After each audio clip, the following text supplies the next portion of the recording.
It's on.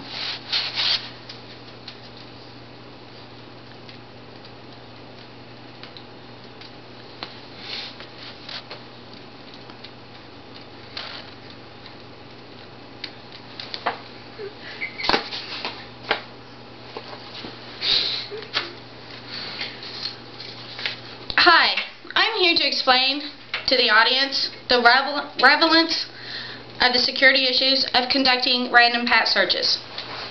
By conducting pat searches, 30% of the offenders in a given day reduces the risk of dangerous contraband, nuisance contraband, or drugs introduced in the facility. Pat searches, inspections of offenders using the hands, does not require the inmate to remove any clothing, except possibly shoes.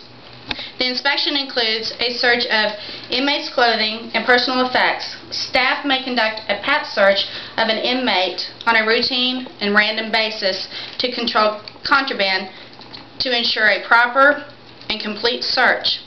Officers follow protocol on each offender that they search. A pat search can be started and completed at the officer's discretion. While conducting a pat search, dangerous contraband or drugs are found. Then the offender is cuffed and the pat search is considered terminated. The offender is then escorted to an isolated and secure area where a move-through search is more thorough search is conducted involving the removal of clothing. Shoes, dentures, eyeglasses, and hair must be let down, and artificial limbs removed. What is the importance of conducting a first search of an offender? Pat-down searches are conducted to help control contraband, which could include dangerous contraband, nuisance contraband, or drugs entered in the institution. Many offenders will try to move contraband through the institution, so pat searches can be used as a show of control movement of offenders. The pat search is conducted to help raise the security of activities among the offenders. The searches are used to interrupt possibility of the hostility among offenders, different groups. Searches are used as a means of controlling loss or theft of government items. How a pat search should be conducted would be: first, you would direct your offender that you're going to give a pat search.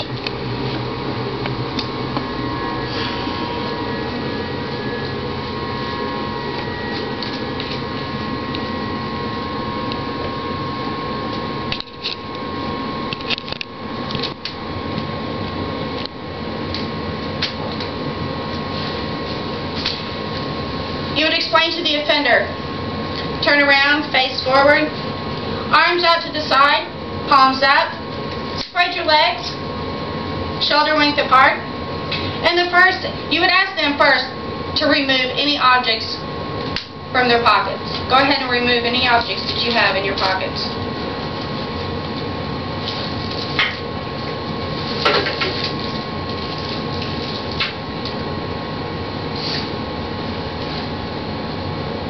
Resume your position. The first step at that point would be to pinch his collar to make sure there's nothing hidden in there. That would be a good place for drugs. Then you would go, spread out your arms and your hands, palms down. You would move into the body, down the torso. Then you would place your arms around in front of his chest, palms out, and you would go down his torso around his waistline, pinching his waistline to make sure there was no objects hidden in there. At that point, you would do his back, palms out, and go down the back. You place your left foot to his right leg, at the base of his right foot. You would do the palms out again on his legs with the motion downward and going around his legs to the cuffs of his pants. Again, you would do it on the right side. Put your right foot to his left foot. Go down in a motion. Go around. And go around his cuff. If you suspect that there is something in his shoes, there's two possibilities. You can have him rock on his toes, or you can ask the offender to remove his shoes.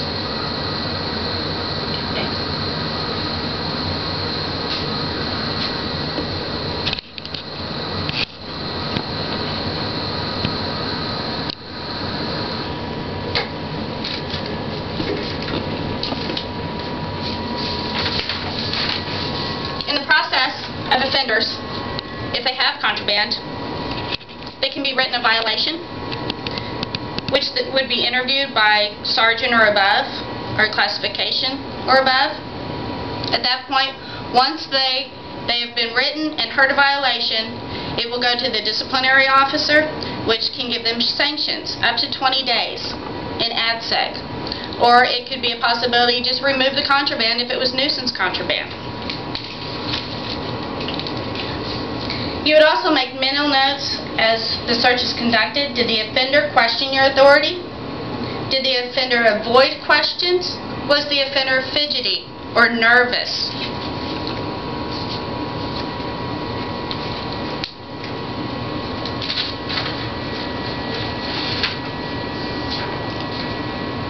As you can see, the simple steps to a pat-down search, the findings and removal of nuisance contraband, drugs, or dangerous contraband could be a long, drawn-out, time-consuming matter.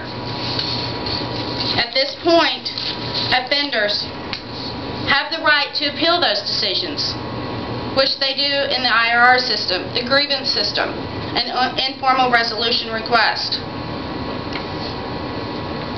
So as we sit there and go through PAT searches, it's for the safety and security of the institutions and society. A number of people are involved in PAT searches, from the bottom, officers, staff members, supervisors, classification, and grievance officers. PAT searches are important for our safety in the institution.